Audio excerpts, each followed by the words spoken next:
What's up guys, it's me Lego Paradise here, and today I'm going to show you some more of my progress on my motorized Lego race track. Before we begin, I'd like to remind you that this is all a work in progress, and if you haven't seen the first episode in this series, I'll leave a link in the description so you can go and check that out. So this time I'm going to be showing you everything that's new since the last episode. You can see one of the biggest changes is the massive Pitstop building and the garages at the back. And of course I'll show you some more details and all of the rooms inside in a little bit. But first I'd like to talk about the other parts that I've been working on, and there are a couple of different prototypes for a few different things that I'm planning on including in the racetrack. So the first of these is the floodlight design that I plan on having all the way around the edges of the racetrack. So you can see that this floodlight is really cool because not only does it look cool and look realistic as a floodlight design, but it also functions as a proper light. So if we just switch it on by powering it with the battery, you'll notice how the top lights up, because that's where all of the LEDs are housed inside the actual floodlight itself. And this effect looks much cooler during the night time. And you can see this already produces a really cool effect with just one floodlight, so you can imagine how good this will look when I have a bunch more of these floodlights all the way around the racetrack. And I think they do a really good job of illuminating the area in front of the grandstands and just around the road. So let's take a look at the actual design of these floodlights. So my main goal when coming up with a design for these was to find one that didn't use too many specialised bricks, because I need to be able to build quite a few of these, and was also realistic enough to look like a proper floodlight. So I looked at some images of real-life racetrack floodlights and those sorts of types of spotlight designs, and this is what gave me the idea to build up a whole array of different lights and have them arranged to look like they're part of one light. This effect is achieved by placing a bunch of LEDs all inside one of these Lego fence pieces. And these fence pieces are the same ones that I use on these grandstands. So you can see how each of the LED lights slide in to the gaps between the fence. And that's how you get this really cool floodlight effect. And all of these LED lights are connected around the back. They've been soldered together with some help from my dad. And they all join up into one central wire, or two central wires, one for the positive and the minus.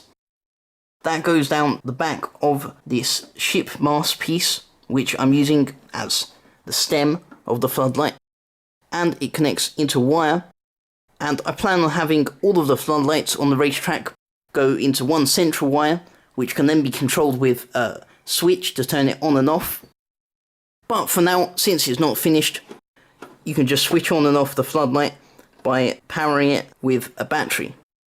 So if we take that out, you can see the floodlight is no longer powered. So there's one other thing which I plan on adding to the lights around my racetrack, and that is the ability for them to be powered from some real-life solar panels. So as an example, here is one of the solar panels that I plan on using in my Lego Motorized Race Track. And you can see that this is from one of those garden lights that you stick in the ground, and they come on automatically at night time when it's dark, because it's got a light sensor. So for example, if you cover up the back of the solar panel, you'll see the LED that's built in lights up. And that's what I plan on having with the floodlights. So in addition to the switch, they will also come on automatically during the night time, and they will actually be powered by some real life little solar panels that will be all the way around the track.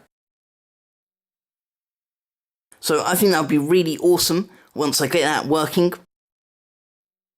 And you can see I've already started thinking about where I can have these solar panels, because I've added a few spaces in the roof of my Pitstop building where some of the solar panels can sit. Although those ones are not currently wired up to anything, and I still need to get those working. But I think that's really cool and has turned out really well in the meantime. So now we can move on to the next prototype which I've been working on, and this is for the conveyor belt that moves along underneath the track and pulls all of the cars around with magnets to create the effect that they are moving. So this is actually an addition to that mechanism, and that's because last episode I was talking about how when I designed the conveyor belt system underneath the track, I originally tried to get it working with some Lego Mindstorms so that I could have it so there would be a colour sensor that detects what colour flag the flag marshal minifigure is holding, and the racetrack reacts to that. So for example, if it was a red flag, then the cars would all stop, or if it was a green flag, the cars would start going again. But when I originally designed the mechanism, I wasn't able to get that working. That's because I was using a Mindstorms motor to pull the conveyor belt, but it just wasn't powerful enough on its own. So if we remove some of the road plates that make up the racetrack, I can show you a bit better what I mean and how I plan on fixing this. So at the moment the racetrack is controlled just by a battery box, so you just switch that on and the magnets and cars start driving around the track. And that is connected directly to a motor, which is actually a large power functions motor hidden away in there, and that pulls the conveyor belt around the track. So nothing's different about that just yet. But to get this flag system working, I've designed a separate system that combines Mindstorms and power functions. So we get the power of the large motor in the racetrack, but also the logic and functionality of the Mindstorms pieces. So how does this work? At the start here, you'd have the flag minifigure, and obviously this is all just a prototype just to show you how it works. This will all be underneath, hidden in the track, once I've got it finally implemented. But the flag minifigure has some different colour flag pieces, and these are in front of a colour sensor. So then the colour sensor detects what colour flag the minifigure is currently holding, and this goes into the Mindstorms power unit box, and I've coded a quick program in the Lego Mindstorms code blocks format. It's one of the first programs that I've designed in the Mindstorms. So depending on what colour is detected, this motor here is powered, and this pulls a switch on the remote control for the power functions, and you can see that once the gear spins round, it would pull this rubber band forward, and this activates the remote control. And this is where the difference is between this version, this prototype, and what I plan on including in the final design for this racetrack. And that's because you can see this is powered by an infrared sensor, and I don't actually have any spare infrared sensors at the moment. Or at least not the usual infrared sensors that I'm going to use, because I've used up all of my Lego Power Functions sensors in my motorized spaceship. And it turns out they're actually quite tricky to get out of the spaceship. I've built them in so well. So I'm going to have to order a new infrared sensor, but until then I tested this out to make sure it works, just using the sensor from Power Functions remote control car base. Think of this as the same effect, except instead of powering the conveyor belt, at the moment this just turns on and off a wheel. But all of the logic and all the functionality will be the same when I get it working as the final version. So let's take a look at it in action. Okay, so pay attention to the wheel on the motor to see how this will work. So when we flip the green flag into view of the colour sensor, you see the motor starts going. So this would be the same as the conveyor belt going around the racetrack. and basically working as normal. And you can safely take away the green flag for now, and the way to stop this would be when the flag marshal pulls the red flag. So if we take this around, you'll notice that the motor stops. So if we take a look at that from another angle, this time you can see how the motor at the back pulls the remote control and switches that on or off. So if we swap in the green flag, you'll see how this motor pulls the lever for the remote control. Or if we place the red flag now, notice that the lever actually switches off, because the motor, it pulls around the gear and the rubber band loosens the tension. And this is how this effect works basically, and I think I've got it working really well, and it's just exactly what will work for this flag system on the racetrack itself. And that will be a great little fun way to get everything working. And then we can just stop it again with the red flag. And there you go. That's a quick demonstration of the flag swapping system that I've been designing. And I'm just waiting to receive another Lego infrared sensor so I can actually implement this in the proper racetrack as the proper system. And that way I won't have to use this simple lever system that I got at the moment, since all of this will basically go in the middle, in between the battery box and the motor. That's where the infrared sensor will be. And that's how I'll be able to control the racetrack mechanism using the flags and the colour sensor, which I'm planning on setting up somewhere around here.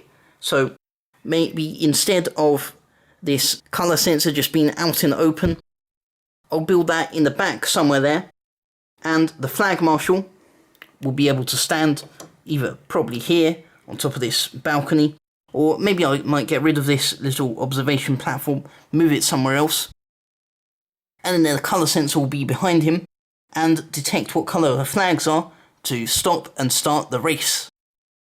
And obviously I will probably use some actual proper Lego flag pieces, not just some 2x2 tiles on some clip pieces, but I don't actually have a proper green flag, so that's the reason I'm not using these proper flags at the moment.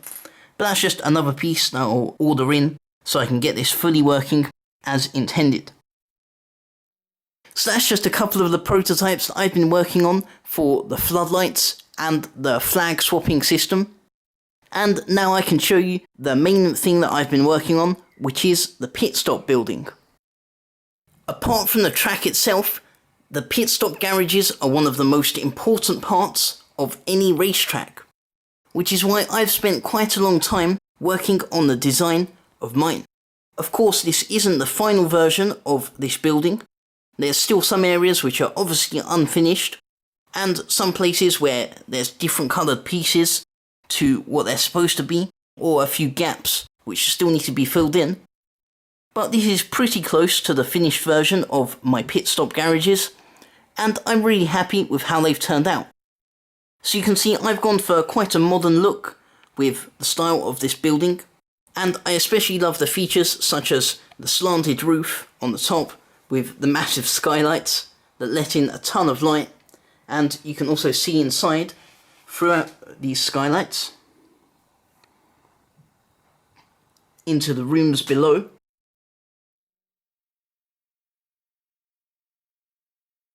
As well as the front of the Pitstop building, where you have the balcony with the supports holding up the roof. I think that's turned out really nicely. And of course the Pitstop garages themselves. And I'm also really happy with the design of them. So if we take a closer look at the garages, here you can see are the refueling stations. So each of these stations is basically a fuel tank mounted on the support girder that extends all the way across each of the garages. And then connecting to that fuel tank is a fuel hose. So this is where the cars would pull up and one of the pit crew would use this hose to refuel any of the racing cars. And these hoses are connected to each of these support beams that extend out. And then you have a couple of smaller black beams just for extra support. And again, they look like they're connected to the main building, so that's a cool touch. And for some extra detail, just to break up the otherwise plain walls, there's some controls built into the support on this side. They're probably for the fuel system. And then on these two pillars, I've included a couple of custom-made fire extinguishers. And what's really cool about this design of Lego fire extinguisher is that you can actually remove it from the stand. And that stand is just one of those Lego neck bracket pieces.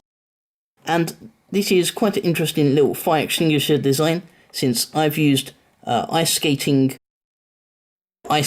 piece, one of the ones that the minifigures wear, and that's not something you often see in this style of Lego fire extinguishers, since most people just use the tap pieces. But I think this is a bit more realistic to a real-life fire extinguisher design. And either way, it helps break up the empty spaces of white along the pillars on the garages. And then the garage doors themselves are also a bit unique, not something you see in every Lego garage, since these are made individually out of bricks. So you have these grill pieces that extend down from the floor above.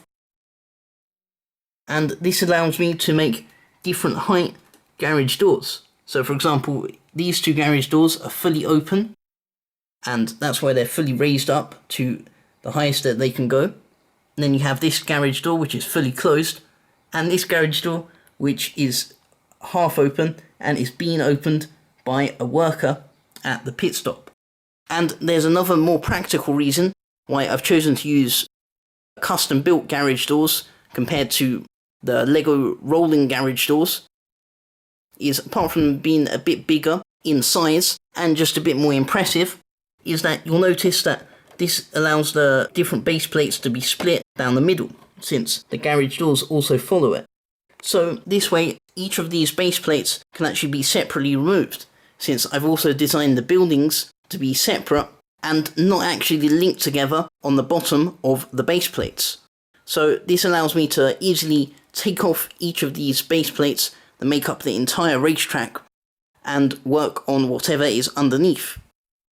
And I'll show you a bit more how that works in a little bit. And then above each of the garage doors is the logo for the teams, and these are just some stickered bricks from the Lego Racers theme, back when they used to do those mini car builds. And you have all the different teams' logos above them, and then just a random one above here, where the door is the entrance to the pit stop, and then you can see some stairs leading up, and they will make a little bit more sense as you see the interior. And then just before we move on to the second floor, you can also see inside the garages, when viewing them from a minifigure level, some of the equipment and different containers and boxes on the walls of the garages. And I think that's also a really cool detail, how you can see it as if you were a minifigure. Staying on the second floor of the pit stop building, on the outside there's not too much. There's a bunch of windows and doors that allow you to see inside the other areas, and I'll talk a bit about what they are in just a moment.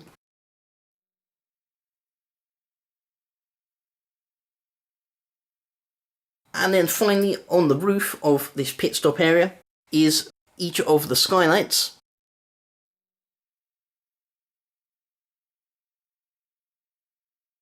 And I'm really happy with how these have turned out, because they're each made from a 16 by 16 transparent base plate. And I've always wanted to use this base plates for some skylights, so I thought this was the perfect opportunity, since this was quite a large roof, and I couldn't really think of another way to fill in all of this space and still make it interesting. But I'm happy with how it's turned out, and it's also left me some space on either side of each skylight, which is where I'll put the solar panels to power the floodlights. So you can see how each solar panel will be attached in between the gaps. There's still some tiles need to be filled in, and there's space for the wires to fall down below the solar panels. And I think that's really cool, and it's also pretty realistic since they are real working solar panels, and this is where they'd be on a proper racetrack. And then just on this side, there's a small advert I've included from a Lego airport set, and a couple of non-working lights, and then a door for access when the garage doors are closed. So now we've taken a look at most of the exterior, let's take a look inside the Pitstop building. You can see how I've designed the Pitstop building to be modular, and with each of the sections removed, we can start by taking a look at the first floor of the interior. So this is where each of the team's garages is kept, and you can see each of the teams are colour coded with all of their equipment and cupboards and containers, and I think this produces a really cool effect and matches really nicely with the garages on the outside. How you can just tell that each of these spaces is home to a different team. So for example, over here with the red coloured team, there's a Ferrari flag. I suppose this could be the Ferrari garage, but really I've designed them to be just able to be any racing team. So you can see there's a tools chest in the corner there with a bunch of tools and some motor oil and some blueprints. They're from a Ninjago Dragon, but they could be for some sort of car part. And some more cupboards and containers there, as well as a little floor jack and a vacuum cleaner. That's quite important when you're working in a garage with cars. And there's a little laptop where the team can read diagnostics of how the car's doing as it's driving them out on the track. Then on this blue team garage, there's another tools chest, this time coloured in blue with a couple of stickers on it and some stickers on the walls. I'm really happy with how that's turned out. It's just a few small details, but I think it really helps make each of these garages seem a bit more unique to their respective teams. Such as on this orange team garage, there's just some more variety in the different types of cupboards and stickers on the walls and the cabinets, and I think that really helps to set them apart. And of course I'll add some more things later on when I get around to adding the final details, maybe some engines or stacked up tyres, but for now I'm quite happy with how each of these sections is looking and the amount of detail, at least on the back walls. So then finally on this green garage on the corner, this tools chest is actually open, and inside I've just used a stickered part from Star Wars just to represent some tools or maybe some screws or components hanging outside of the drawer. And then you can see some more different shelves and stickered flags and stuff, just representing all of the brands and sponsors of the green team. And there's a little TV in the corner. I just included that there because it looks like the person or the minifigure on TV is part of the team. Maybe he could be outside of the pit stops, because of course I'll add each of the different coloured pit stop team members, the pit crew for each garage, when I get round to doing the final details as well. And then on this wall I've included some more tools and some gas canisters, also pretty important. So then you can see here is a small doorway into the stairs, and those stairs lead on to the next floor of the pit stop building, which we'll take a look at next. This floor of the pit stop building is made up of just 2 rooms, even though one of the rooms is quite big. But we'll start with the first room that you come across as you walk up the stairs, and this is a small changing room. So this is where the racing drivers go and swap their regular clothes for their racing uniforms, and they pick their helmet out of the selection of different Lego helmets just hanging on the walls. And obviously they can put their personal possessions and things that they don't want to lose during the race in the lockers on the wall. And then here's just a small caved in area where it acts as almost a cupboard for the racing uniforms to be displayed and stored when not in use. And there's also a small wooden bench where the minifigures can sit on while they're getting changed. And just to add a bit more variety to the colours, I've included a bit of a tiled floor that continues all the way until the door to the balcony. So I'm quite happy with this balcony design. I think it's really cool and makes a lot of space for seeing the garages below, but minifigures can also use this balcony to access this next room, which is the VIP area. This is where the racing drivers and the winners of the race and celebrities would go to relax and party after the race is finished. So this actually has two different entrances. You can either enter through this door or through the one nearest. And both of the doors have got some decorative rugs and doormats to split up the colours on the floor. And this room includes a bunch of sofas and couches where the minifigures can sit, as well as a small coffee table. And then there's also a TV in the corner there, so people can watch the race from there or see what's on the news. And there's a small little decorated star tile that I thought fit pretty nicely. Connected to this room is the continuation of the start of this VIP area, and there's a small designer shelving unit, which I think is a really interesting design. Maybe I might include some trophies or different medals or awards that the racing drivers have won throughout the race. I think that could fit quite nicely on top of that shelf. And there's also a potted plant that also goes quite well.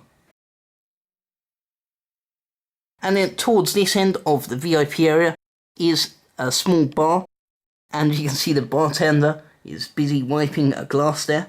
He's got his own entrance on the side, as well as 3 bar stools and a whole selection of different wines and champagnes and some glasses hanging upside down. I thought that's a pretty important detail to include. And I'm happy with how this bar area has turned out. And really just this whole VIP area and changing room as well. Since I thought this was a good location, probably the best area for these types of buildings, since it's not in a place where the visitors to the racetrack and the spectators can access, but it's also pretty near to the entrance to the racetrack, which is convenient for the changing room, and the VIP area fills up the rest of the space quite nicely. So that concludes the second episode of my Lego Motorized Race Track Work in Progress series, and I'll be back next time whenever I have made some more significant progress on my racetrack, and hopefully by then I should have a couple of orders of more pieces in, so I can finish off some of the odd coloured areas and fill in a few other bits which are half finished, and I'll probably start on some new areas of the racetrack and maybe a new building. But until then, I'll be back with some more LEGO videos, and I'll see you guys next time. Thanks for watching.